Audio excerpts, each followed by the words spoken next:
Welcome to another episode of The Brand Called You, a video and podcast show that brings you leadership lessons, knowledge, experience, and wisdom from hundreds of successful individuals from around the world. Today, I am privileged to welcome an accomplished Air Force fighter pilot from the US, Anthony Paustian. Anthony, welcome to the show. Thank you very much for having me. Thank you. Anthony is the college administrator and director of branding at the National Space Society. He's an Air Force fighter pilot. He's the author of 4 books, including 250,000 Steps, and he's the chair of the 2021 International Space Development Conference. So what would you say are 3 key milestones in your life or your career? Following my military days and my days working in corporate America, I was presented with a very unique opportunity. I was given the opportunity to design and build a college campus from scratch. Wow. Those days don't come very often. Usually you inherit a role from somebody else. Right. But they wanted to build the college here in Central Iowa. Des Moines Area Community College is one of the largest community colleges in the country. It's about 50,000 students. And they wanted to build a new campus that was focused on innovation and technology. So they brought me in to design and create the campus long before we actually constructed it. But even with that, I mean, and back when we opened the campus back in 2001, we were all over the national media. We were doing some things that were way ahead of the curve. In other words, long before there was handheld technology like we have today, like smartphones and iPads, etc. We were using pocket PCs, in partnership with Compaq and Microsoft to deliver course content through a handheld, which required us then to also write all the utilities and all the scripts that allowed the handhelds to communicate with our wireless campus, which was the first wireless campus in the entire state of Iowa and a lot of the Midwest of the United States. And we also delivered all of our course content as e-content. Well, back then, because of Napster, there were no publishers in the world that are going to give us content because they were afraid we were going to steal it. So we had to create our own. So we wrote a lot of ebooks back then before ebooks existed. So we got a lot of national press for the stuff we were doing that was way ahead of the curve. Now it's common. But the thing I'm most proud of that is we ultimately created an event called CI Live, Celebrate Innovation Live. And we just had it last week. It's, and you can learn all about it at ci.live on the web. This event is like a TED conference or South by Southwest. It's free though. There's no cost to it. We bring in about 15 speakers from around the world. Famous people. I mean, we have Steve Wozniak, co-founder of Apple, Damon John from Shark Tank. We've had a number of the cast members from Mythbusters.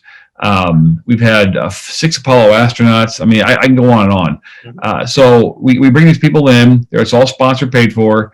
They do talks that are about 45 minutes long. And in fact, many of the talks that we've had just recently in the last couple of years are on that website, and they're free to watch. Like a TED talk. This year's talks from last week will be going up here in about within the week. They're in post production now, but they'll be going up soon. And it's just to inspire people.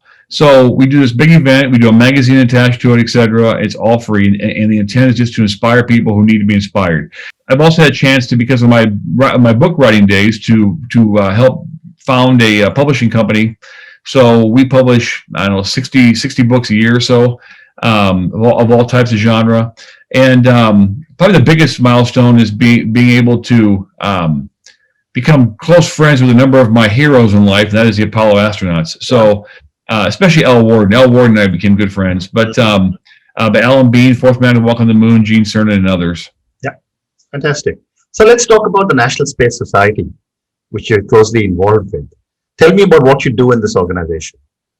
Well, currently, and this probably will be expanded here soon, but I'm the Director of Communications and Branding, which basically means that I oversee a lot of what happens on the marketing front from a organizational perspective. Prior to my coming in, there wasn't a lot of emphasis put on brand development. It was just kind of a ad hoc approach to developing the organization's brand. NSS has a great mission. They advocate for space settlement and exploration, and they do a lot of lobbying politically. They do a lot of work on the commercial side with a lot of the new commercial players. They do whatever they can to advocate for going to space, and for us to settle space and to explore space, and all things space. Well, people, unfortunately, a lot of people did not know much about NSS, and so we're changing that. And I say we have a good strong team of people in NSS, like Rod Pyle, who you've had on your show, Yep. And many others are working to make the NSS brand far more known, and to get more people engaged with NSS, and to connect NSS, and all the cool things we're doing with the average person who has an interest in space but doesn't know a lot about what's going on. So help me understand, what is the role of branding in an organization focused on space? Would you be promoting the organizations that are involved in space exploration, or what exactly would it be? Well, it has many facets. First of all, we're a membership-based organization, so we want to increase our membership. Well, the way to increase membership is to have people connect to a brand. That's true of anything. People purchase products.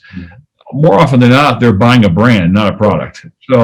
So they have to connect with that brand. So what I'm trying to do is help create connections for people that who may have never thought about joining a space organization as a member, will and can, because they have a connection to that brand.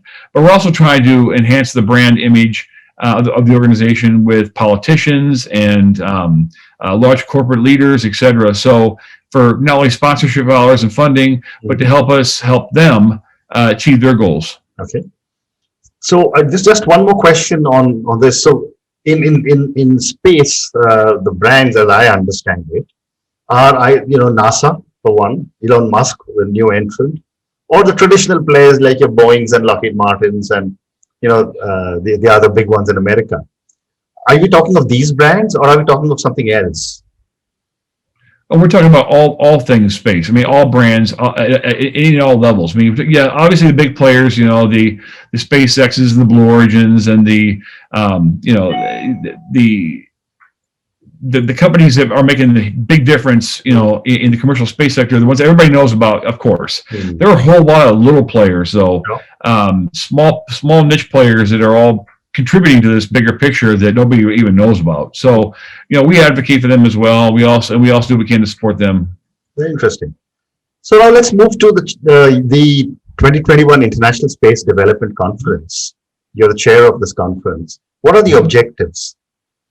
Well, every year, National Space Society has the International Space Development Conference, and it draws about 1,000 people. And from all aspects of the space world, so to speak, it draws people who are just interested bystanders who just want to learn more about what's happening in the space sector, right, to leaders of these corporations. Elon Musk has been at ISDC before. Tory Bruno was there, a couple of years ago. We've had Jim Bridenstine, one of the recent directors of NASA, et cetera, et cetera.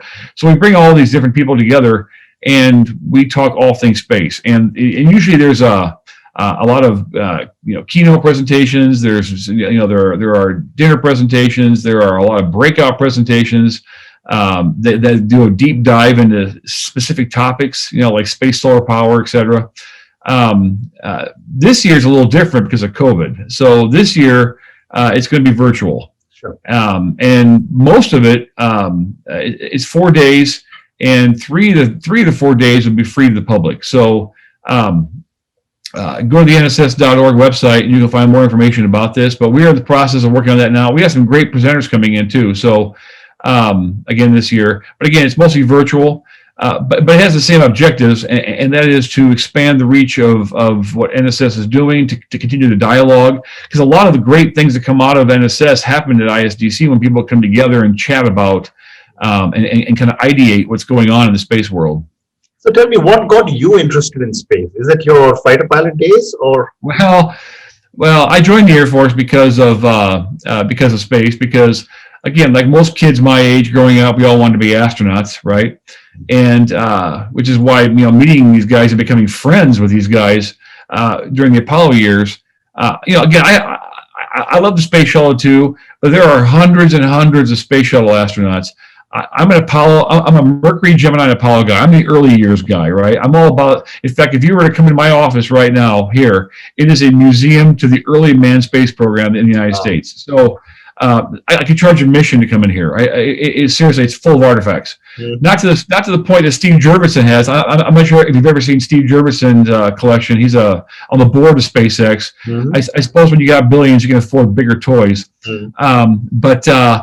So like any kid my age, I wanted to be an astronaut. So I did the research, and I found out that back then all astronauts were pilots. Most of them were test pilots, and they were all engineers. So again, I went to college to be an engineer and a pilot, and that's what happened. Of course, after 10 attempts to get into NASA, I was denied 10 times. My friend Clayton Anderson, who went on the shuttle on 3 different missions and spent a half a year in space station, told me that I'm just not tenacious enough, because it took him 14 times to get in, and I just gave up too soon. Okay. So yeah, I grew up always wanted to be an astronaut. I was fascinated with space, and now I'm doing what I can in the sector on the other side of it. So then tell me, just continuing our discussion on space, where do you see space in the next 5 years?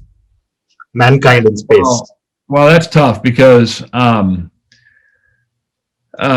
kind of all depends who's in charge, right? And who's writing the checks. And that changes frequently. I agree. So here in the United States, at least from our perspective, it's all based on administration and who's running the show.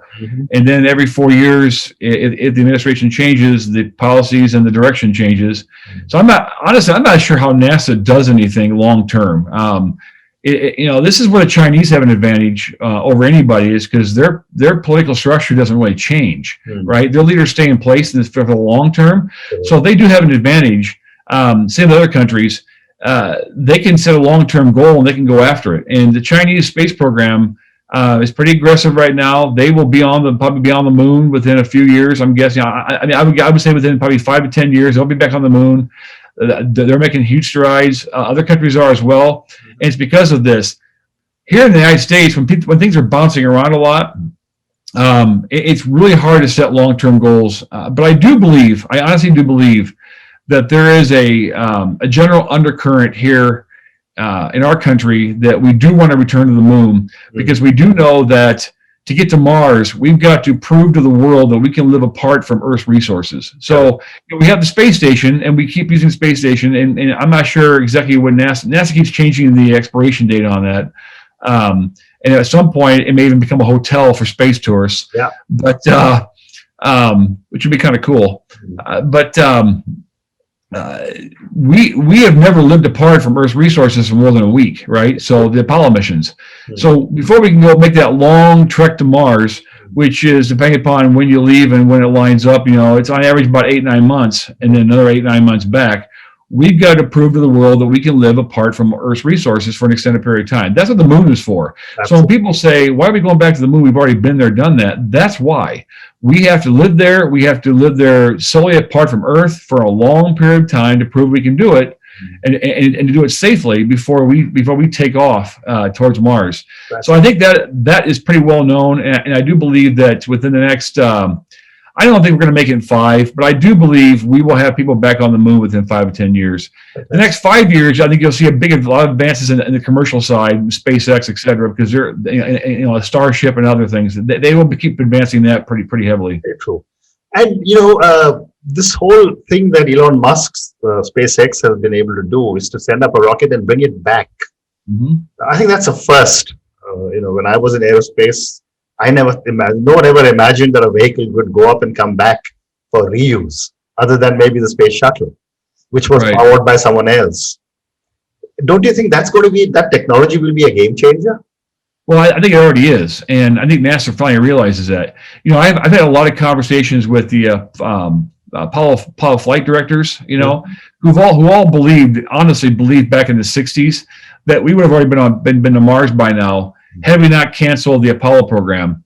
Because they all said the natural development of the Apollo program over time, in the Saturn V, et cetera, would have ultimately gotten away from disposable rockets, which, in case people don't know, all but the command module on the Apollo rocket, that 363-foot tower, all burned up or crashed on the moon. It was all disposable, so it was expensive. And we would have ultimately got away from that had we just kept developing the Apollo, because even Von Braun was talking about that. But then we scrapped it for the shuttle, which was also reusable, but in a different way. I think what Elon's doing over SpaceX and Blue Origin, they're doing the same thing, is they understand the economics behind, because they're coming from the business side, right? They understand the economics of space travel. And in order to do it, cost effectively long term, you got to be able to reuse some stuff. You can't just burn it up over and over again. So that's a huge game changer. Right. And I do think that unfortunately, NASA still did not learn this lesson, and with the SLS that's going on right now, it's still a disposable rocket, and they've just not learned anything from this. So I think you're going to see more and more partnering with commercial side of NASA, and my gut feeling tells me that ultimately NASA is going to become like the FAA here in the United States. Kind of manages what happens in space, but they're not doing it.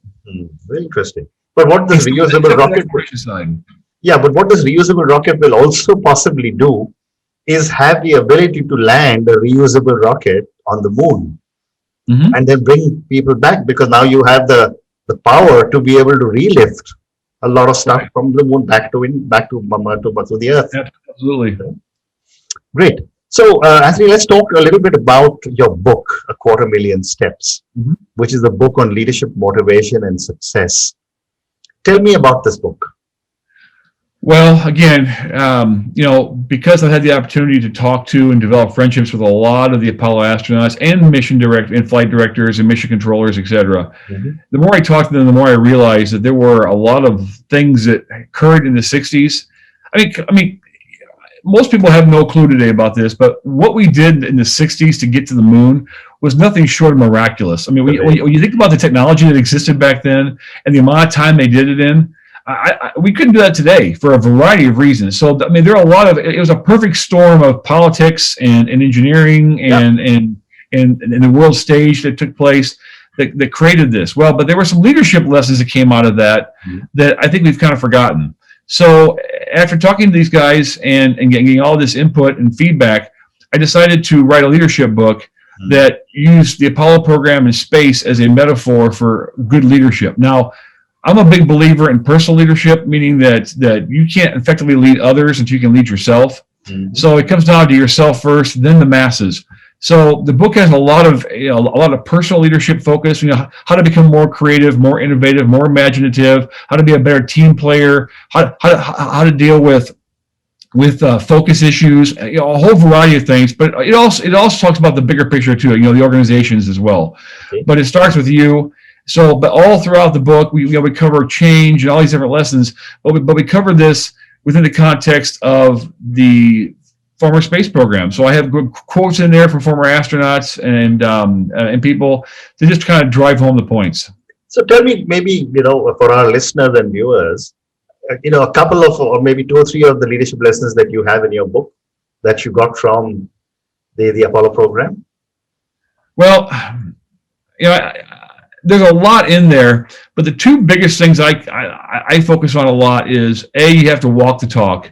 Too many people today, especially with social media and all the other venues by which you can communicate, so to speak, people like to say a lot. They like to condemn others and do other things, but they don't walk their own talk, right? So I think to be an effective leader, you have to walk the talk. You have to do what you say you're going to do, which was part of the NASA culture back in the 60s, that they did what they said they're going to do, and they acted that way, and they allowed people to make decisions at the lowest possible level, which is part of the reason they were very successful at this. And they not only said they were going to do that, they actually did that. The other thing is, I think people have to learn how to work hard, and hard is a metaphor. So, you probably heard of SMART goals, specific, measurable, achievable, realistic, and time-based.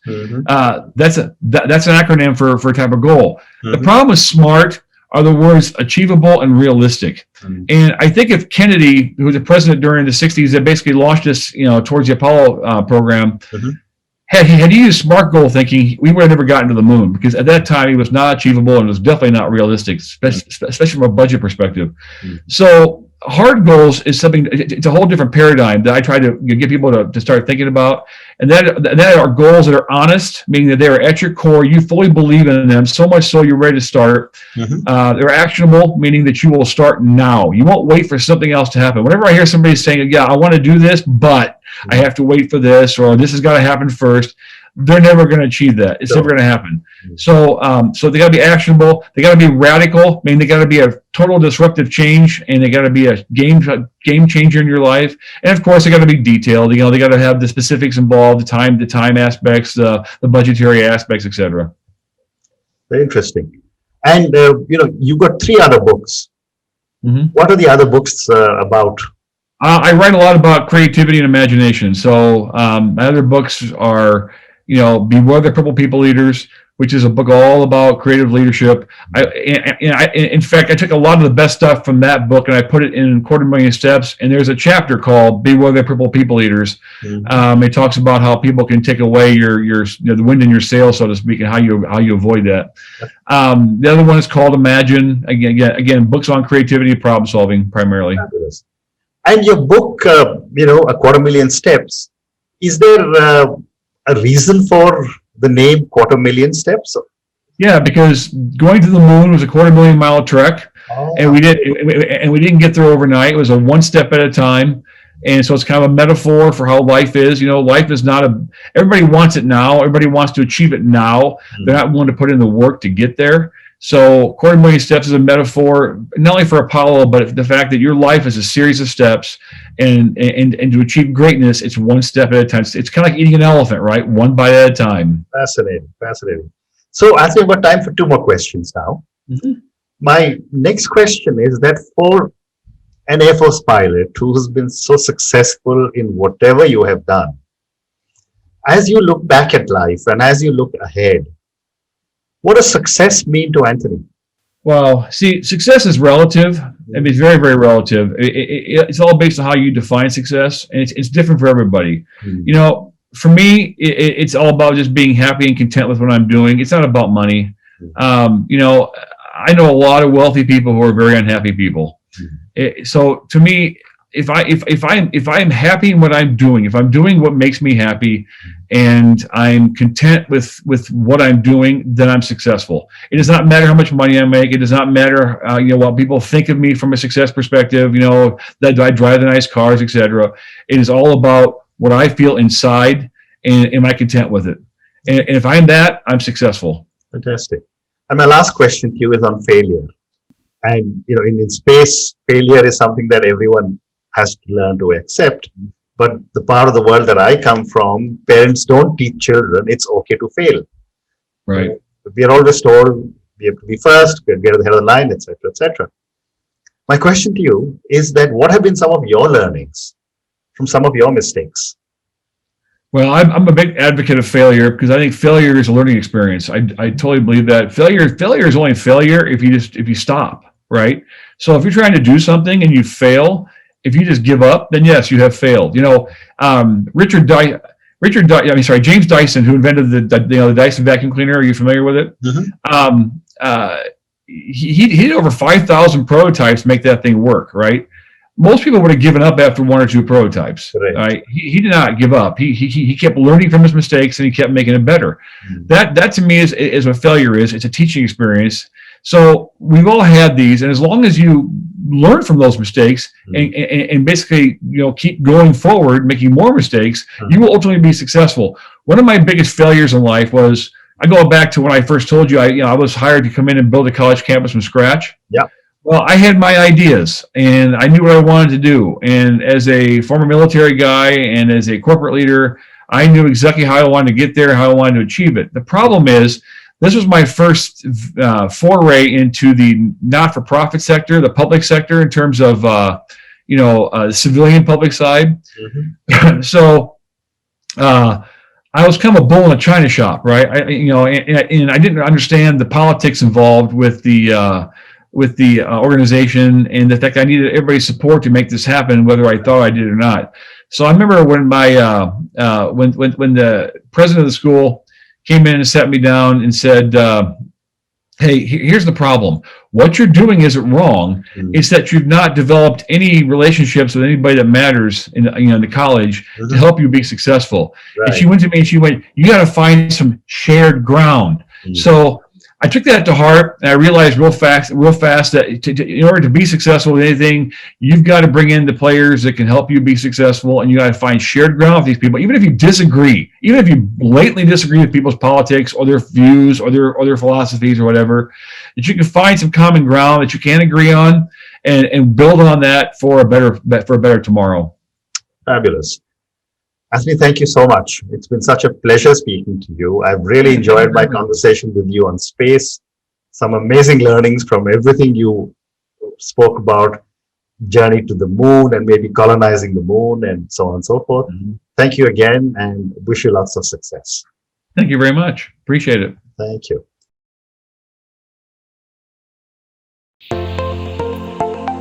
Thank you for listening to the Brand Called You videocast and podcast, a platform that brings you knowledge, experience, and wisdom of hundreds of successful individuals from around the world. Do visit our website www.tbcy.in to watch and listen to the stories of many more individuals. You can also follow us on YouTube, Facebook, Instagram, and Twitter. Just search for the Brand Called You.